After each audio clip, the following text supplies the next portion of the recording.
Bonjour, aujourd'hui on va vous parler de l'abbaye de Fronde-Froide avec Pierre, Aaron, Tess, Warren et Axel. Après avoir été bâtie à la fin du XIe siècle par les moines bénédictins, religieux de l'ordre Saint-Benoît, cette abbaye, classée monument historique et grand site d'Occitanie, a traversé beaucoup de choses avant de devenir le lieu que l'on connaît maintenant. L'abbaye de Fronde-Froide a connu de nombreuses modifications avant d'être le lieu de l'art et de la culture. Elle devient une des plus puissantes abbayes cisterciennes de la chrétienté. Mais avant, commençons par le début de l'histoire de Fronde-Froide.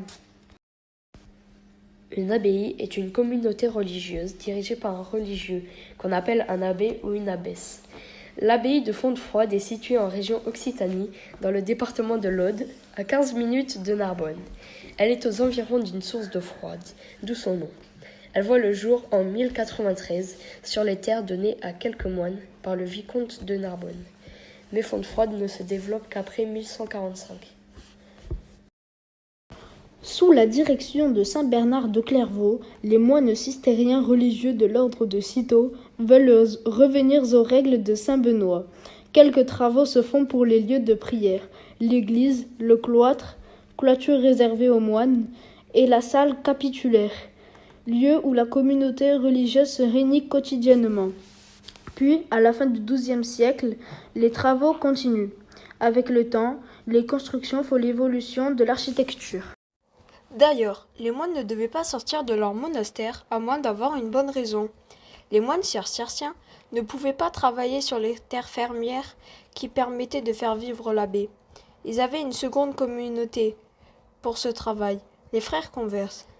Ils étaient religieux et ils devaient respecter la pauvreté, la chasteté et le silence, comme les moines. Mais leurs devoirs religieux étaient réduits. Ils devaient assister à la messe les dimanches et les jours fériés, alors que les moines devaient prier entre 7 à 8 heures tous les jours. Et pas par la clôture, mais par la ruelle des convers.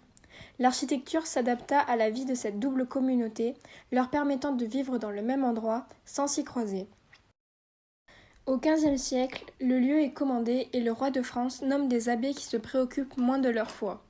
Les moines, qui sont de moins en moins nombreux, oublient leur foi. À force, l'abbaye finit par avoir des airs de château. C'est en 1791, grâce à la Révolution française, que les choses changent. Le père Jean Léonard, devenu abbé de Fronde-Froide en 1889, donne le statut de foyer de charité, lieu de retraite et d'accueil à l'abbaye. En 1901, les derniers moines partiront, et c'est en 1908 que Gustave Fayet et son épouse Madeleine deviennent les propriétaires. Gustave Fayet était connu pour être un collectionneur et un peintre.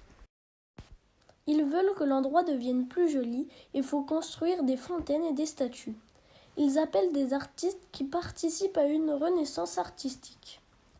Aujourd'hui, nous pouvons visiter l'abbaye de Fronde-Froide avec ses richesses architecturales et ses jardins. Voilà, la vidéo est finie, merci de nous avoir écoutés.